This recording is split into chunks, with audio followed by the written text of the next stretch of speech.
Olá, boa noite. Estamos iniciando agora o programa Ideia Livre aqui na Rede ITA. Hoje nós recebemos no centro do debate o recém-possado presidente do 13 Futebol Clube, empresário Arthur Almeida.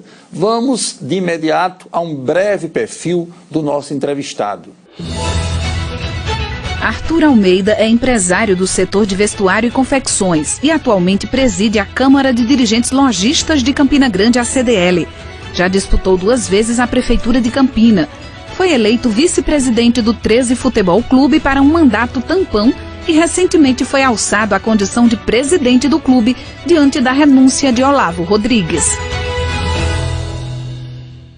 Participam comigo hoje da bancada os colegas aqui da Rede ITA, do Esporte, Leandro Mamute, os jornalistas da emissora também, Gustavo Carneiro e Davidson Vitor. Bolinha, muito boa noite, prazer em tê-lo aqui no Ideia Livre novamente. Boa noite a você, Ari, boa noite, Carneiro, Mamute, Davidson, e a todos que nos assistem.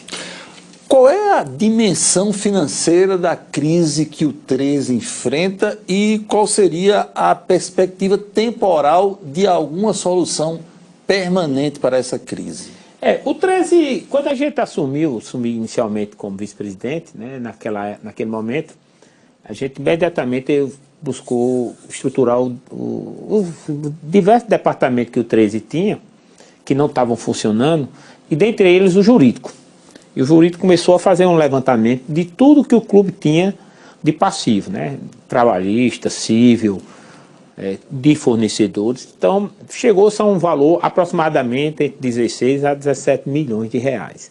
Então, esse é o montante de dívida acumulada do 13 em relação a trabalhistas e a dívidas cíveis. Somado a isso, o clube tem dificuldade de receber o recurso da Team Mania. Desde agosto o clube não recebe qualquer centavo da Team Mania, porque com a mudança da legislação que teve, a Team Mania começou a exigir uma série de documentações e certidões que antes não exigia, para que os clubes pudessem receber o recurso proveniente da Team Mania. E o 13 não tinha nessa documentação e tinha muito menos as certidões. Então a gente começou a trabalhar para poder vencer essas etapas. Então, vencemos praticamente todas as etapas, a prestação de conta, a certidão federal, conseguimos, fizemos um parcelamento, a certidão federal saiu, e esbarramos na última certidão que diz respeito à certidão DFGTS, que o clube tem lá pendência junto ao FGTS, não é nem só de dívidas, que essas aí a gente conseguiu pagar e não está constando em aberto. Mas é proveniente de valores que foram ao longo dos anos recolhidos para a FGTS e não foram individualizados. Então o 13 tem um montante lá, que esse montante que foi depositado, mas não foi individualizado, ou seja, não foi colocado no CNPJ, foi pago o valor do guia pelo CNPJ, mas não foi suficientemente dito assim, que cada valor correspondia a qual trabalhador. E esse acúmulo, ele gerou um montante de aproximadamente 600 mil reais. Que a Caixa disse, olha, eu só posso liberar a certidão se você encontrar de quem são esses créditos. Qual é a dificuldade? Tem crédito desse oriundo desde 1970. Dessa individualização na prática, ela se torna impossível de ser feita. Até porque não tinha contabilidade, nós não dispomos dessa documentação. E aí a gente entrou com o pedido junto à Justiça do Trabalho, estamos aguardando essa questão, para que esse valor pudesse ou que possa vir compor o passivo trabalhista do 13, esse valor, e aí com esse valor a Justiça do Trabalho vai conseguir quitar um valor bem significativo de ações e também paralelo a isso a gente possa dispor dessa certidão e aí sim começar a receber de maneira regular os recursos da Team Mania, que já estão, foram acertados com a Justiça do Trabalho de que 20% desse valor ficará preso para pagar o passivo trabalhista, mas uns valores lá provenientes de tributo, então do valor que a gente vai receber, aproximadamente uns 30% deverão ficar bloqueados e os demais valores deverão ser liberados para que o clube possa se manter no dia a dia. e que hoje será fundamental para que você possa deixar o 13 em atividade, sem acúmulo de pendência, né? E com perspectiva de ter receita para a construção de uma pré-temporada adequada, contratação de jogadores, investimento em outros setores importantes do clube, para que o clube saia da dificuldade que se encontra. Ok, só para dar uma ideia ao telespectador, o 13 deve ficar com quanto aí dessa time mania acumulada? Veja só, Ari, existe um valor acumulado, né? Esse valor acumulado, eu acredito que deve girar em torno de 1,5 milhão aproximadamente.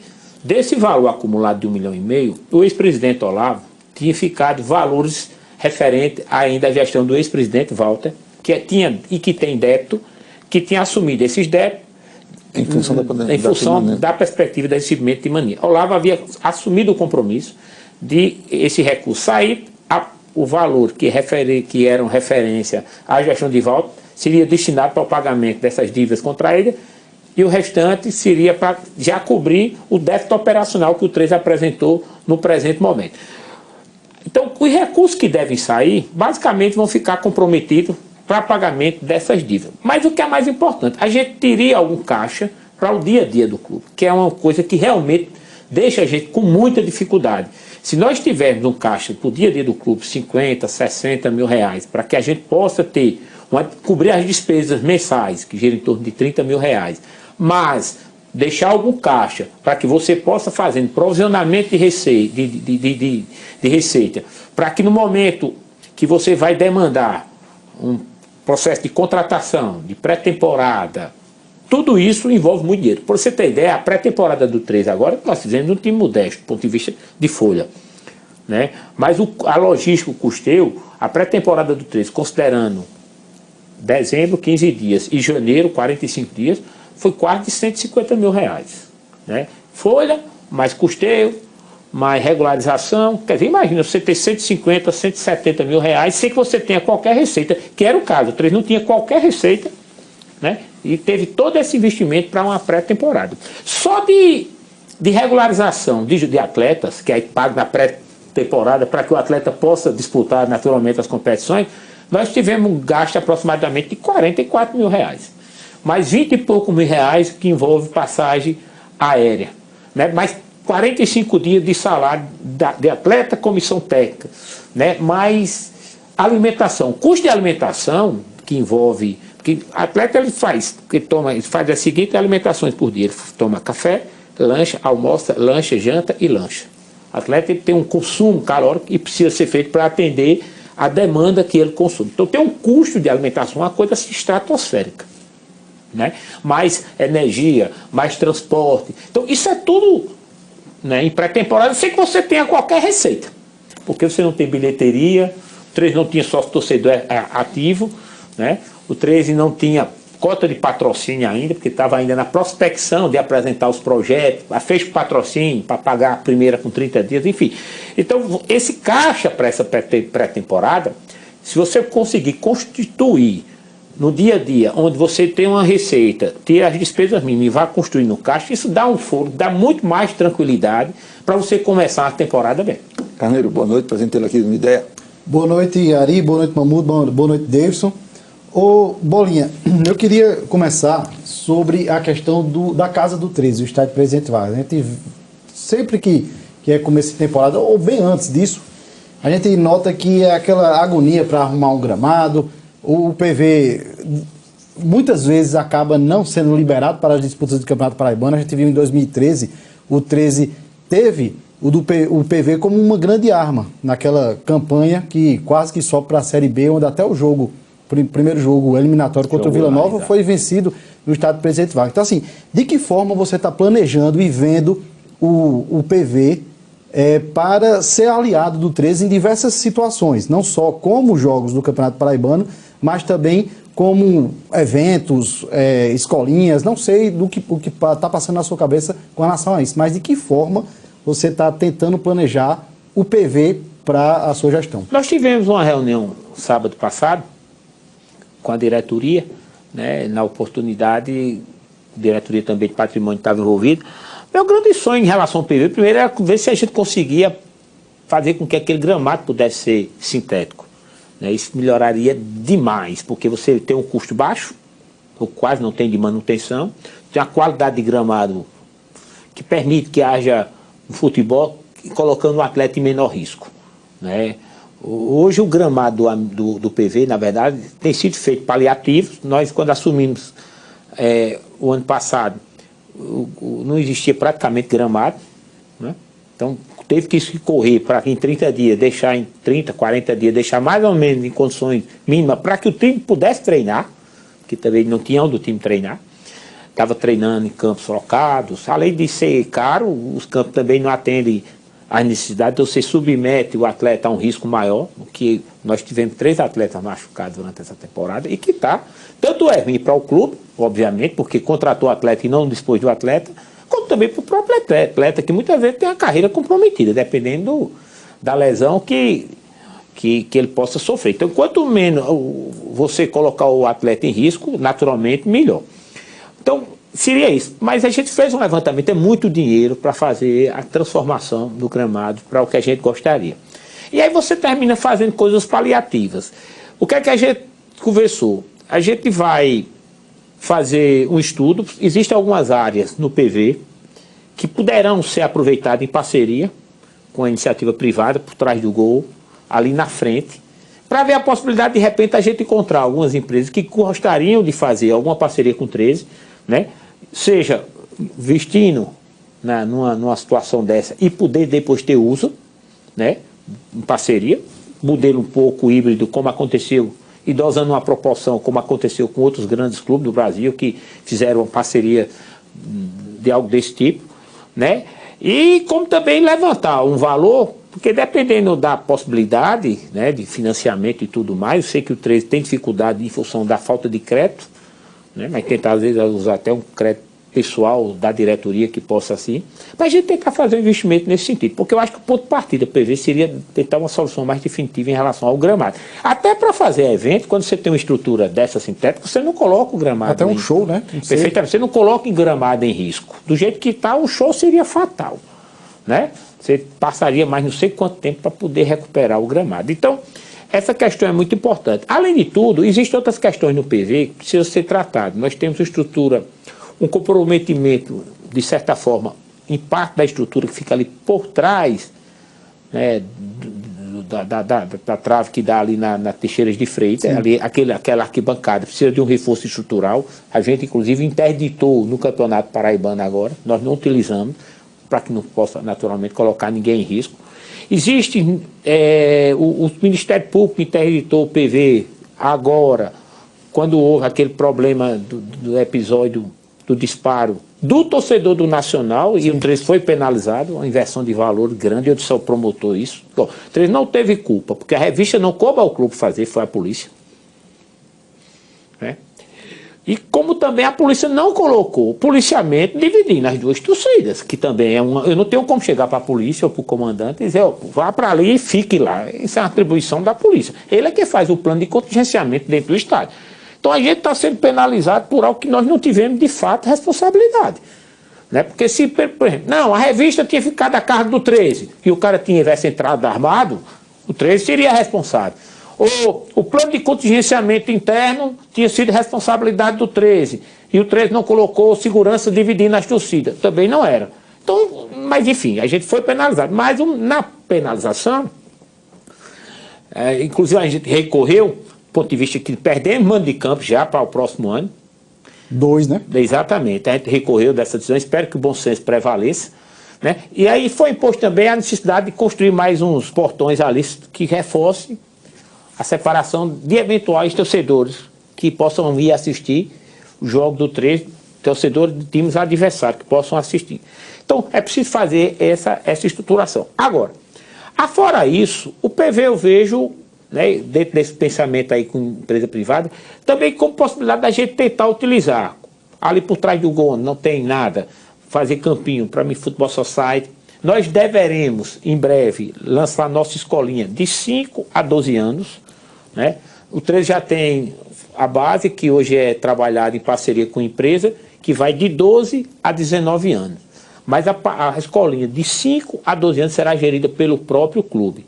Né? Eu acho que até início de julho isso já está funcionando.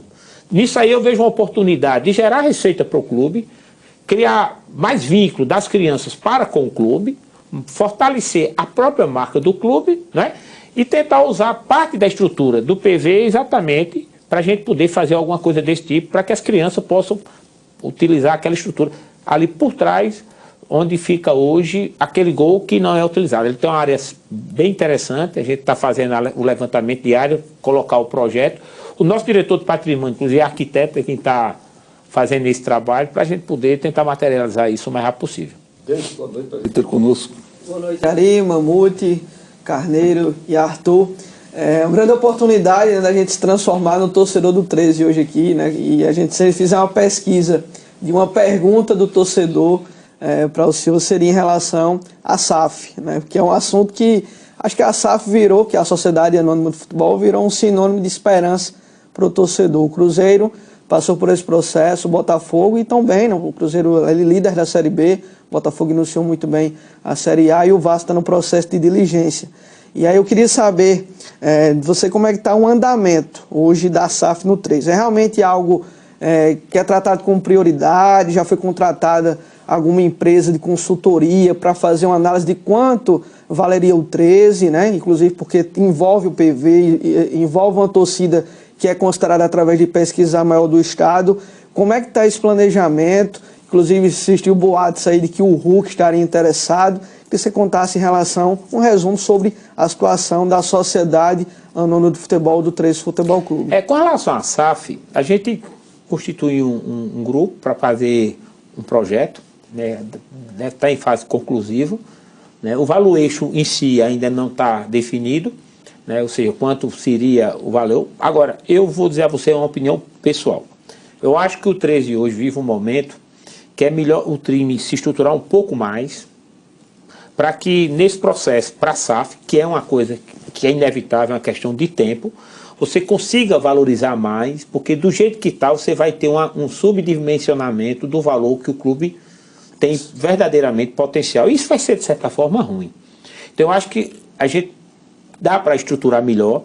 Se nós conseguirmos liberar esse dinheiro da Timania, eu acho que o 13 vence uma etapa fundamental, porque, volto a dizer, a gente vai ter como ter o dia a dia do clube. Isso é exatamente isso que o 13 precisa. Ter como se manter no dia a dia. A partir daí, considerando um planejamento mais assertivo, né, tendo mais criterioso em relação a todas as escolhas, contratações, né, ter um processo de acompanhamento, monitoramento mais efetivo, um orçamento definido, né, perspectiva de receita que você começa a construir. Então, eu acho que você dá para estruturar o 13, diminuir significativamente a dívida que o 13 tem, e aí você consegue valorizar o clube e potencializar, né, para que uma SAF, quando ela venha com um valor muito mais expressivo, do ponto de vista de valorização do clube e, naturalmente, de investimento. Então, eu acho que a gente tem que melhorar a situação do 13 para poder colocá-lo não digo à venda, mas colocar dentro de uma situação de mercado, na prateleira. Com relação a Hulk, houve, assim, por parte de pessoas ligadas, assim, de certa forma, ao interesse da parte do atleta em ouvir alguma coisa, e a gente vai terminar esse projeto e vai sentar com ele, para que se construa, né, sem assodamento, né? O próprio atleta, como ele ainda está em atividade, eu acho que ele vai esperar um momento oportuno para, uma vez, quando ele parar, ele tentar sentar e analisar enquanto deixa ver, apenas como empresário, investimento dessa ordem. Porém, eu acho que é um ponto de partida importante para a gente estar amadurecendo, construindo junto, e de repente, numa dessa, no final de carreira, ele pode até encerrar sua carreira no 13, inclusive porque já revelou que é atleta, assim, é torcedor do 13, né? O Marcelo do Real Madrid, inclusive, ele tem já tem um time, né? O Azures do Paraná é um do time dele lá que ele já contratou. Fazer exatamente ele isso. já é dele, inclusive ele investe já no clube, já mesmo no lá da Marcelo Espanha. do Real Madrid, o lateral esquerdo, não é isso? Então, assim, como ele já está nessa fase de encerramento, então eu acho que algo desse tipo pode acontecer muito bem com o Hulk. Mas volto a dizer, a minha opinião, né, eu não sou dono do 13, eu estou na presidência, mas o 13 é uma associação, mas a minha opinião é que a gente precisaria estruturar melhor para que a gente pudesse pudesse valorizar o clube ainda mais, para que Hulk ou outra pessoa que pudesse fazer os investimentos, né, tivesse que fazer um investimento mais expressivo porque você estava mais valorizado. O pensamento com relação ao PV, por exemplo, no estudo que eu pedi, eu digo, o PV não entra na SAF. O PV, eu não defendo que o PV ele pode e deverá ser utilizado pela SAF, mas o patrimônio pertencendo à associação, para sempre.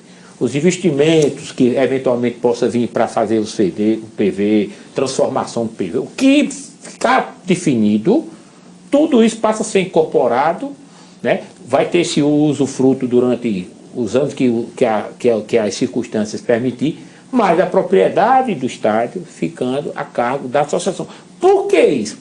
Para evitar, né, aquela história de que o cara está vendendo, como acontecia, né? Você sabe que no universo do futebol, principalmente aqui em Campina Grande, se você não tiver cuidado, você termina, né, maculando a sua imagem e os caras começam a trabalhar cada coisa absurda. Só sabe o dia a dia quem está lá. Mas para evitar isso aí, eu disse desde já o estudo, digo, ó, não coloco o PV incorporando qualquer investimento.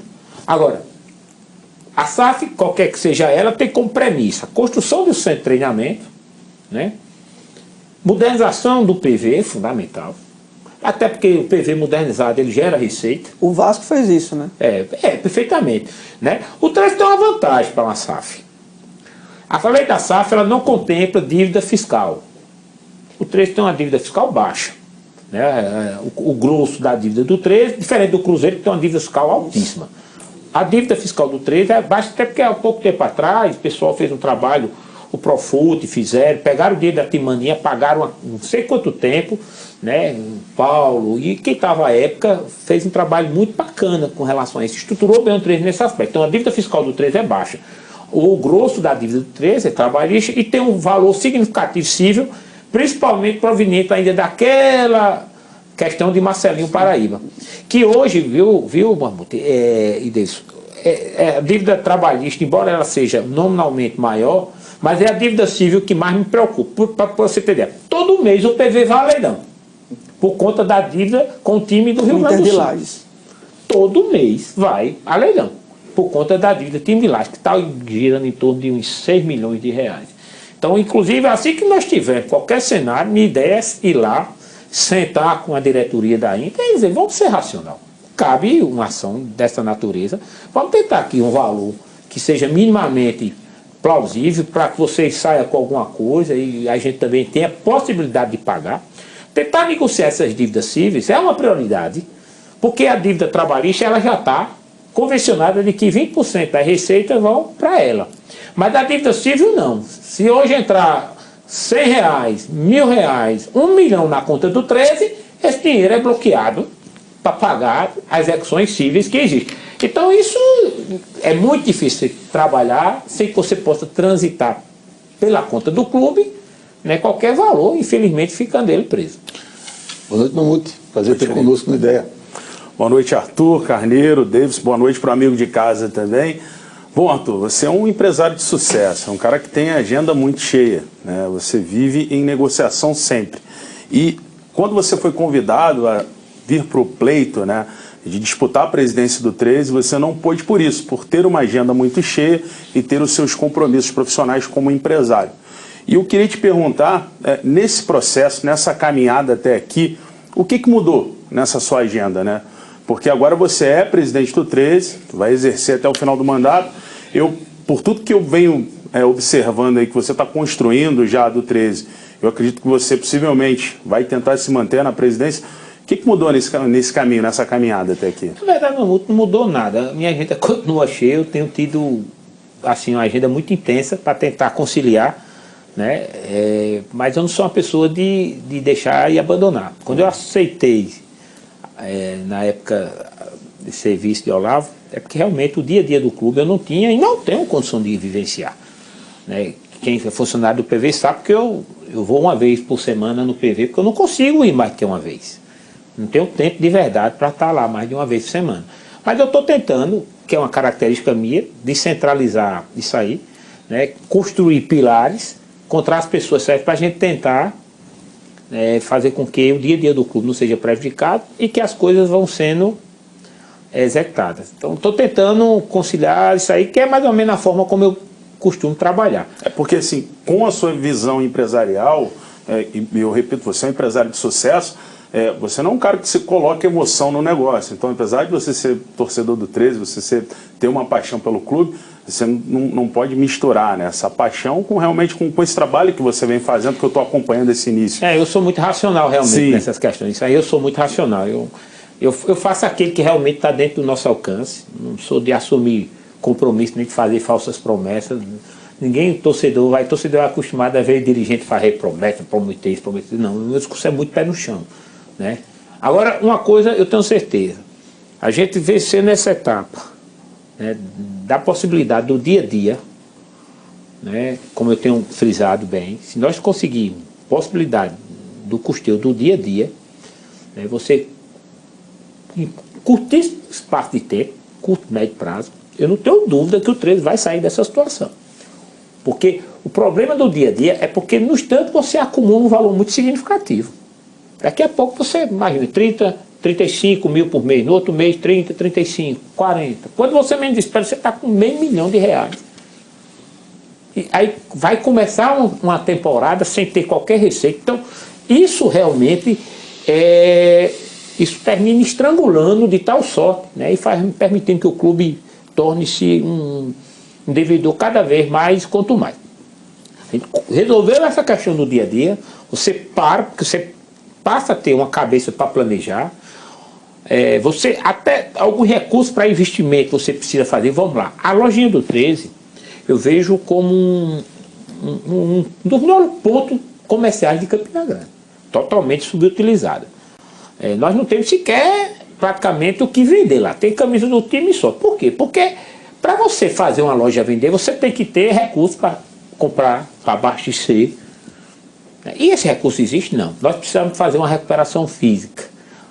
O projeto está pronto. Faz um levantamento. Quanto precisa para recuperar fisicamente a loja, dotá-la de uma infraestrutura adequada, 70, 80 mil reais. O 13 não tem esse recurso para poder fazer esse investimento. Então, tudo que você quer fazer, você pressupõe recurso. Se você hoje não tem dinheiro nem para o dia a dia, imagina para investimento. Então, estamos tentando, de forma prioritária, tentar resolver essa questão do dia a dia, da fonte de receita do dia a dia, para que sobre algum valor. Somado a isso, aí você começa a trabalhar outras fontes de receitas, que vai capitalizando o clube, direcionando aos investimentos que possa dar o maior retorno possível, né? Com planejamento e com critério nas escolhas, na seleção, o clube dentro de campo começa a ser mais assertivo, os resultados começam a acontecer, e aí isso vai ativando, né, o humor da torcida, ela vai acreditando mais, ela vai se dispondo a contribuir mais, porque é natural que isso aconteça. Então aí você ativa um círculo virtuoso. Por isso eu digo, o dia a dia, se nós conseguirmos vencer, no curto e médio prazo, o 13 vai estar em outra situação, né? O 13 é um time viável, apesar de tudo. Agora, esse dia a dia é que realmente hoje... É um clube de massa, né? Perfeitamente. O dia a dia é que está angustiando, está sufocando, está estrangulando o 13, porque nós não temos. Sim. Só para ficar bem pontuado para o telespectador, Bolinha, se eu entendi bem, duas premissas inegociáveis. A primeira é de que a possibilidade de permuta da atual área do PV para uma outra, nos arredores da cidade, está descartada. Comigo na presidência, sim. E pelo que eu entendi, no seu estado de espírito, você interiormente não é um presidente interino, você assumiu para cumprir o mandato inteiro. Perfeitamente. Isso? Isso. Carneiro. Ô Bolinha, com relação a gente viu recentemente agora que você trouxe reforços, departamento de marketing, departamento de futebol, o torcedor deve estar em casa querendo saber como vai ficar imediato daqui para frente o 13 com relação ao futebol. A gente sabe que tem a pré-copa do Nordeste, o 13 está disposto a participar. Falaram-se aí entre Flávio Araújo, Marcelinho Paraíba. Como é que você está bolando isso? Se você tem alguma novidade para adiantar para o torcedor, como é que vai ficar o 13 para essa pré-copa do Nordeste? A gente está esperando, Carneiro, na verdade, o calendário, né? O calendário é quem vai definir o rumo mais... As datas dos jogos nem adversário ainda não tem, né? Perfeitamente. Isso é quem vai definir. Como o 13 está em inatividade, né? O time profissional não está em atividade, obviamente se a CBF marcar para julho ou agosto, é um complicador. Se a CBF marcar para final do ano, onde a gente já esteja no processo de montagem do elenco, já com grau de permanência, pensando no estadual, é um outro cenário. Então a gente vai aguardar a CBF se pronunciar em relação ao calendário. Eu, pessoalmente, gostaria muito que fosse mais tarde possível. Lá para outubro, né? Quanto mais tarde, melhor. Acho que é setembro a previsão. Mas enquanto, não sei, mas enquanto mais tarde, melhor, sabe? Porque, imagina, um clube como, por exemplo, você vai enfrentar adversários que estão em atividade. Hoje, imagina, se for, mesmo em setembro isso, em setembro, você vai contratar os jogadores que ainda estão em atividade. E esses jogadores vão sair dos clubes que estão para vir para o 13, para disputar uma partida, 2 ou 3, não é fácil. Aí você vai contratar os jogadores que já estão em atividade, para você condicionar. Isso exige um investimento de pré-temporada muito alto. Então a dificuldade é muito grande. Então eu torço, eu pessoalmente, que pudesse ser mais tarde possível, que desse possibilidade da gente, com o time que a gente vai disputar a pré-Copa do Nordeste, ele ser pelo menos na base central do time que a gente pudesse ou que possa disputar o Campeonato Paraibano, inclusive na sua comissão técnica. Sim. Hoje eu não tenho, o 13 não tem condição de contratar um treinador hoje. Sei que o treinador tenha time para treinar, né? E muito menos o clube tem recursos para poder pagá-lo, porque hoje nós não temos. Agora, eu conversei com o coordenador da Copa do Nordeste hoje, ele disse que a previsão é em setembro. Como ficaria essa divisão para o 13, né? Porque você colocar uma equipe para disputar a primeira fase da Copa do Nordeste, você vai ter que montar todo um elenco e uma comissão técnica também. É lógico que o 13 vai entrar para tentar chegar na fase de grupos, né? Mas a gente sabe que isso pode não acontecer. E como é que ficaria esse caminho até o início do campeonato estadual? Veja só, qual é a ideia? Que se realmente for em setembro, é que a gente já vai disputar com a comissão técnica, que é a comissão técnica que a gente pensa para o Paraibano. Isso aí está definido, certo? A primeira contratação que deveremos fazer, na verdade, é de um gerente de futebol. Eu quero construir o organograma do 13, o gerente de futebol, supervisão, comitê técnico que a gente vai formar, né, que será formado pelo treinador, pelo gerente de futebol e pelos diretores de futebol, para que todo e qualquer atleta só seja contratado mediante o crivo desse comitê técnico. Nós iremos estabelecer de forma muito rigorosa. Eu até disse ao diretor de gol, obviamente é uma coisa adicional, Neymar, não, quer vir para o 13, para ganhar R$1.000. Obviamente isso é só uma questão, só vai vir se esse comitê técnico aprovar, mediante os critérios definidos que nós teremos estabelecido. Nem eu, nem diretor algum contratará qualquer atleta que não passe por esse comitê. Que foi algo que você reclamou bastante nessa montagem de elenco, não teve critério. Quando eu cheguei lá, quando eu procurei me informar, né, do elenco, ele tinha formado talvez um dos piores elencos que já formou-se na nossa história. E é um elenco que não era barato para tem atletas que faziam 3 anos que não faziam um gol. O cara recebia R$5.000 de salário. O primeiro jogo que eu vi o cara, eu disse, rapaz, esse cara tem que sair do treino. Eu não podia fazer isso publicamente, porque aí não ia criar crises que não tinha sentido. Eu disse, esse cara não tem a menor condição. Tinha um jogador, um Ramonzinho, num jogo 13 nacional, inclusive a bola do pênalti foi nele, ele bateu o pênalti e fez o gol. Quando terminou o jogo, eu cheguei para a Sueli e disse, velho, como é que o cara contrata? Esse cara não tem a menor condição de jogar no time profissional. E eu procurei ver, o primeiro contrato profissional que de fato o cara tinha feito, tinha assinado com o 13. Sabe, e, assim, parece que pegaram na rua e se botaram para jogar. Quando eu assumi interinamente, dispensou 6, ou foram 7 jogadores. Tentei, a tempo, melhorar o nível. Conseguimos, de certa forma, trouxemos alguns jogadores pontuais que melhorou de fato o time, mas não dava mais tempo, né? Um campeonato curto,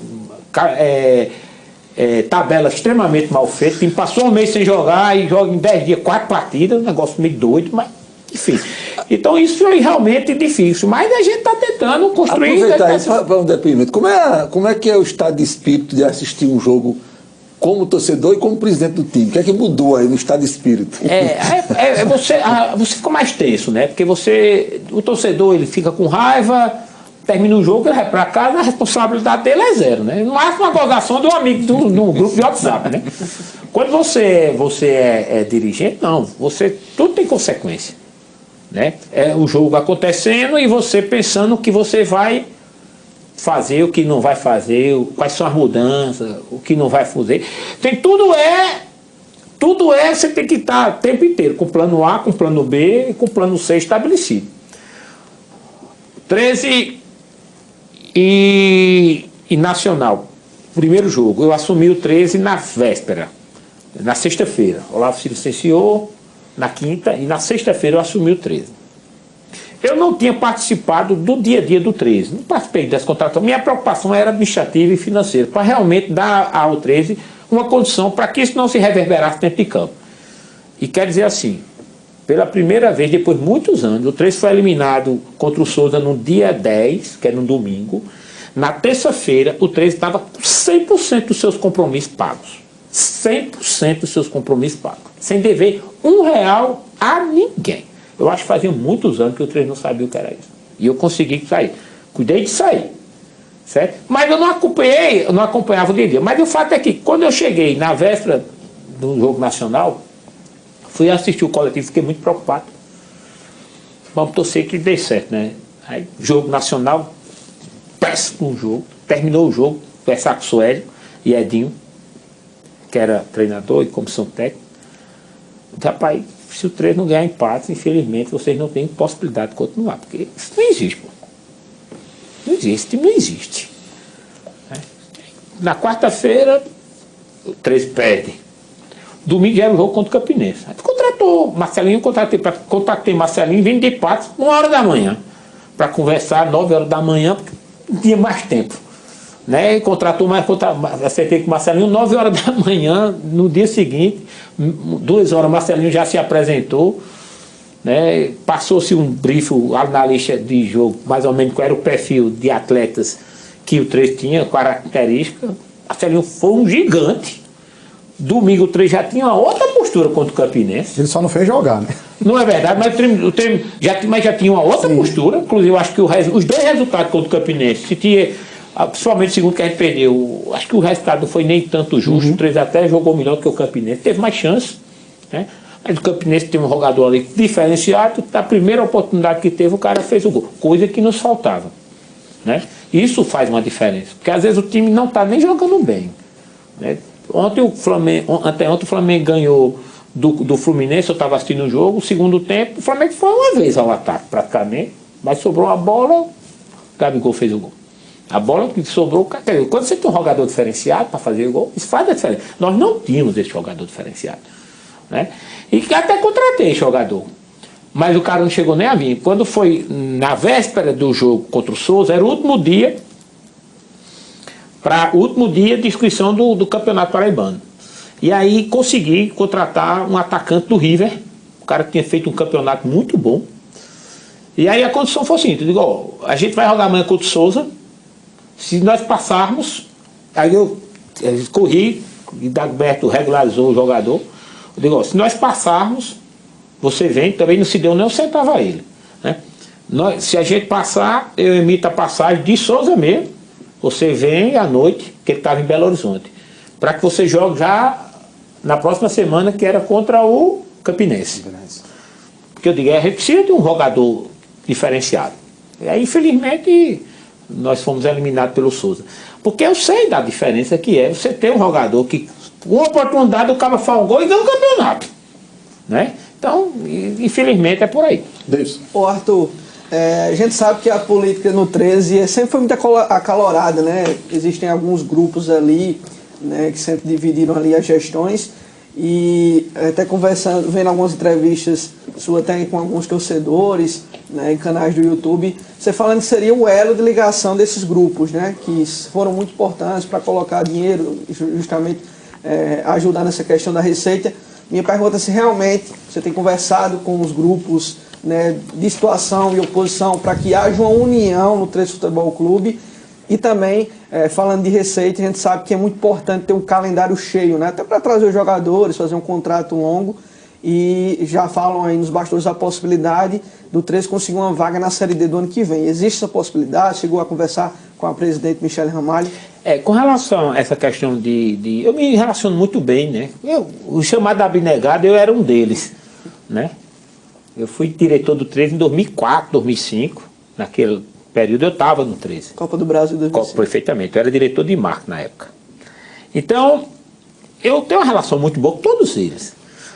Obviamente, eles investiram muito dinheiro no 13, deram muito dinheiro no 13 e tal. E isso cansa, né? Naturalmente cansa. Psicologicamente, financeiramente cansa.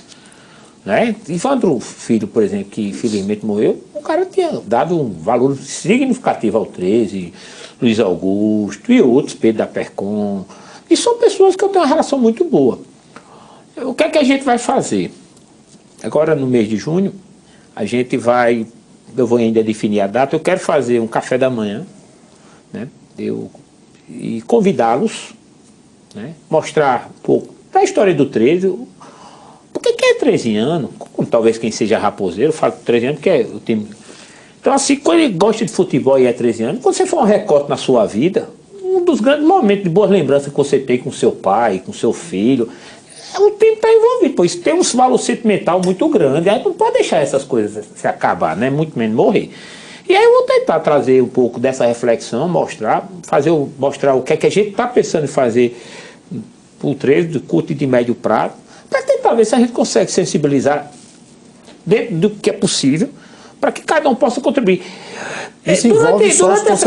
Durante esse momento agora, mesmo com toda a restrição que eles tinham, quase de forma unânime ao nome de Olavo, mas eu ainda consegui deles R$98 mil, que foi muito importante, né? Eu acho que dá para pensar em algo mais. Minha meta pessoal, eu achava que a gente ia conseguir entre 200 e 250 mil. Mas diante do momento, das circunstâncias, do próprio time não corresponder dentro de campo, das restrições que se tinha a figura de Olavo, não sei por qual razão, eu nunca vivi muito a política do 13, não. Eu nunca pertenci a lado, eu sempre fui amigo de todo mundo. Né? Eu nunca pertenci a grupo, nunca disputei nenhuma eleição no 13, né? Eu terminei sendo circunstancialmente presenteado ou não, aí vai depender da visão de cada um, do desafio de estar na presidência do 13, talvez um dos momentos mais difíceis da história do 13. Né? Mas, enfim, Deus sabe o que faz. É um desafio, né? É grande. Alguém chegou para mim, eu anunciei que eu não ia ser candidato a deputado, né? Eu não vou ser candidato a deputado. Aí minha mãe viu, ela me disse isso domingo, ela viu, graças a Deus, meu filho não vai ser candidato a deputado. Aí no outro dia, Bolinha assume a presidência do 13. Ele disse, meu Deus. Então não sei qual. Agora, mas é um desafio, né? Ô Bolinha, já aproveitando esse gancho do Davidson aqui, o 13 está sem divisão. Há uma possibilidade, a gente sabe de repente ter uma vaga no ano que vem, mas existe algum projeto para você atrair os parceiros financeiros que são extremamente importantes para você pavimentar esse caminho de retorno? Claro. É isso que eu estou falando. Tudo, olha, o que vai depender, o planejamento ele vai ser montado, você tem que analisar também os fatores externos, ou seja, se o clube vai disputar, aliás, quando será um jogo da pré-copa do Nordeste, a gente já está contactando as empresas que patrocinaram o 13 agora, porque o 13 teve recorde de receita de patrocínio, viu? Nós nunca tínhamos tido o valor de patrocínio que tivemos agora. Nós recebemos de patrocínio R$320 mil. Né? Foi o maior valor que o 13 já recebeu de patrocínio até hoje. Para você ter ideia, de bilheteria, nós tivemos R$165 mil líquidos só. Na temporada inteira. Não paga nem a folha completa de um mês. Isso sem contar, Bolinha, o 13 é o 20º em termos de time mania. Então, assim, são muitas apostas, pessoal. Perfeitamente. Então, assim, a gente vai esperar a definição do calendário da pré-copa. Existe essa possibilidade aberta da Paraíba. Michele confirmou isso. Eu conversei com ela, ela disse a mim que tem a possibilidade, não tem nada concreto. E que iria fazer gestão, mas existe a possibilidade da Paraíba ter mais uma vaga. Em tese, essa vaga seria do 13. Sim, sim. Certo? Em tese, mas isso não está 100%. Aí vai ter situações. Então, obviamente, se isso acontecer, E mais ainda, o 13 fizer uma pré-Copa do Nordeste e entrar em fase de grupo, que há possibilidade, claro, vamos fazer um time dentro da nossa realidade para que o 13 tenha uma boa participação. Não. Qualquer situação que o 13 tiver, o 13 tem a obrigação de fazer uma boa participação. O 13 tem nome, tem camisa e ele tem, quem estiver à frente do 13 tem que ter essa noção. Fazendo dentro de uma realidade, mas dentro dessa realidade buscando fazer um time competitivo.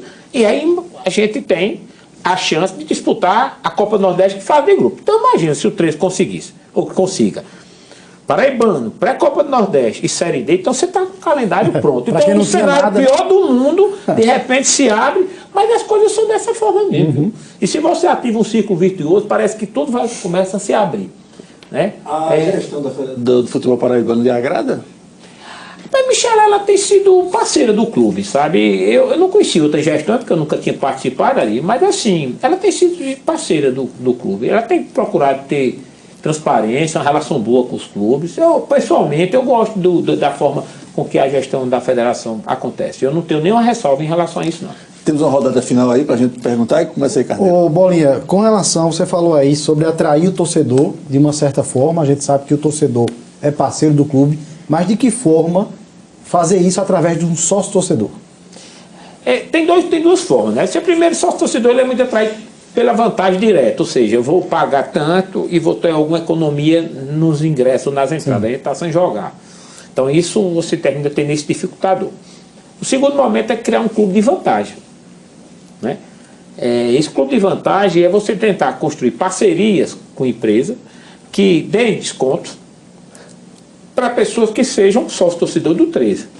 O 13 poderá ter um número significativo de sócio-torcedor. Estou dando um exemplo só, se me permite só tentar uma parceria com a Unimed, tentar parceria com uma Unifacisa, tentar parceria com laboratório, com empresa de serviço e tal. E você possa criar um grupo, um clube de vantagem, né? E que independente do time jogar ou não, você pagando a mensalidade do clube, você vai ter desconto. Então isso faz com que a mensalidade torne-se, inclusive, praticamente de graça. Para o clube é vantagem que entra receita e para você vai ter. E para a empresa que vai dar desconto, ela vai ter uma clientela sendo direcionada à sua empresa. Então, dá para construir alguma coisa desse tipo. É exatamente isso que a gente vai tentar. Inclusive, com o fortalecimento da chegada de Celino, né, que veio compor a diretoria de marketing também, juntamente com o Cláudio Kili e com o Daniel, que já faziam parte, para a gente trabalhar um projeto voltado nesse sentido. Então, eu já está pré-agendado reunião essa semana da diretoria de marketing para a gente tratar exclusivamente sobre esse projeto. Porque eu acho que aí vai ser algo atrativo para o torcedor 13, independente do time estar jogando. Quero aproveitar para a gente soltar um nomezinho aqui, já que você soltou alguns, né? Como Celino Neto, né? O Cláudio Kila, Daniele, e também falou que existe a possibilidade, fez contato com o Alex, do presidente do Clube Campreste. Mas, na verdade, eu convidei Alex para ser diretor de esporte amador. Alex já faz um trabalho no Campreste muito bom. É um 13 anos, um cara extremamente atuante. Alex ficou de dar o retorno apenas porque Alex faz parte de uma liga, alguma coisa que é relacionada ao esporte profissional. E parece que há uma incompatibilização. Porém, como ele vai assumir a diretoria de base do clube, não é algo profissional, vamos ver se não tem nenhuma vedação legal. A questão está mais ou menos por aí. Eu estou torcendo muito que Alex possa ficar à frente da diretoria, porque será muito importante para o 13. E outro nome, dá para a gente adiantar aqui, para o torcedor também se animar. Em relação a quê? A diretoria? Sim, diretoria. Não, em relação à diretoria hoje, mais ou menos está aí. Não tem nenhum nome no nosso radar no curto prazo, não. Até porque é o seguinte, eu acho que os nomes que já existiam, e que já existem, eles são nomes. Sim, o Igor, que veio compor a diretoria, né? Um cara extremamente qualificado. E o Igor, quando o 13 montou esse time agora, chegou pra gente, fez o scout do time, ele atua o scout inteiro do time. Que a gente viu, eu digo, meu Deus do céu. Quer dizer, hoje você só erra se você quiser. No sentido do perfil do jogador. Porque você tem todas as informações e é fácil você ter isso. Né? Obviamente você não contrata o jogador que você deseja, porque às vezes você tem limitações financeiras. Mas você tenta buscar alguém que se aproxime dentro da realidade daquilo. Esse time vai da liga, depende. Futebol é algo que não necessariamente o mais um é igual a dois. Isso, é verdade. Aí vai depender do perfil do treinador. Vamos lá, você contrata um treinador com um perfil. A mentalidade da diretoria é outra. E você contrata um elenco com outras características. A possibilidade disso funcionar é mínima, viu? Você tem que ter uma gerência de futebol que esteja alinhada com o pensamento da diretoria, treinador que tenha mais ou menos uma visão parecida com o que a diretoria se propõe, e um elenco que guarde características individuais e pessoais, como também futebolística, que se assemelhe àquilo ali. Aí você cria uma possibilidade mais real de dar certo. Eu tenho um amigo meu que era ligado à Chapecoense, né? E quando a Chapecoense teve aquele acidente, eu fui para Chapecó, porque eu tenho um fornecedor de calça jeans, que a fábrica é lá em Chapecó. E aí eu, almoçando com ele, disse, ó, a Chapecoense tinha profissional até para fazer gestão financeira da vida de cada atleta. Você vê quantos caras se preocupavam no todo. A Chapecoense só contratava jogador com características X, não de futebol, pessoais. Sim. Eles procuravam filtrar tudo. E era um exemplo de gestão do futebol brasileiro, a Chapecoense. Até episódio.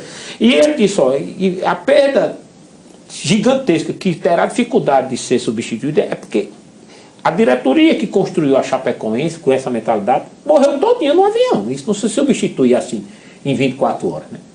E tanto é que hoje ela está mergulhada em dificuldade, não tinha R$1 de dívida, tinha teto de salário rigorosamente respeitado, sabe? Isso era um exemplo. Chapecó é uma cidade com 250 mil habitantes, tem um time na Série A, não é brincadeira não, né?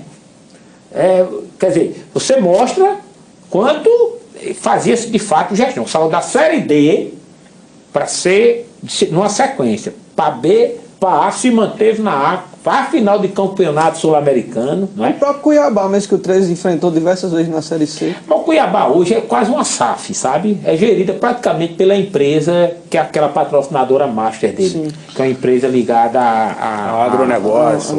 ligada, é praticamente uma SAF. A direção todinha é relacionada àquele pessoal. Eles praticamente comandam o futebol da Cuiabá. Bom, Bolinha, agora vamos esquecer o seu lado torcedor, o seu lado presidente do 13 agora. E eu queria saber como o empresário Arthur Bolinha enxerga essa marca do 13 Futebol Clube. Com grande potencial, muito, de verdade, né? O 13 tem uma coisa sui generis, o próprio nome 13, ele de certa forma é sui generis, né? Não existe nenhum outro time no mundo 13. Só existe o 13 de Campina, pelo menos que eu tenho conhecido. Dizem até que o Galo Mineiro é a imitação do Galo da Paraíba. Na verdade, o 13, por que o 13, o símbolo do 13 é galo? Porque o 13 no jogo do bicho é galo. Isso. Né? Então o galo do 13 é original. O Atlético ele pegou emprestado, né? Raiz, né? Raiz. O Atlético pegou emprestado. O nosso ganho que está até o pessoal do Atlético. Então, eu estou fazendo um trabalho com a Fundação Dom Cabral, né, na Ruta, e a Fundação Dom Cabral, a sede é em Belo Horizonte, e os caras são atleticanos e tal, e eu conversando com ele, digo, ó, o atleta de vocês é fake, o nosso galo é o original. Aí eles começaram a rir, eu digo, o nosso é original, o de vocês é fake, viu? Então assim, eu tenho certeza que bem gerido,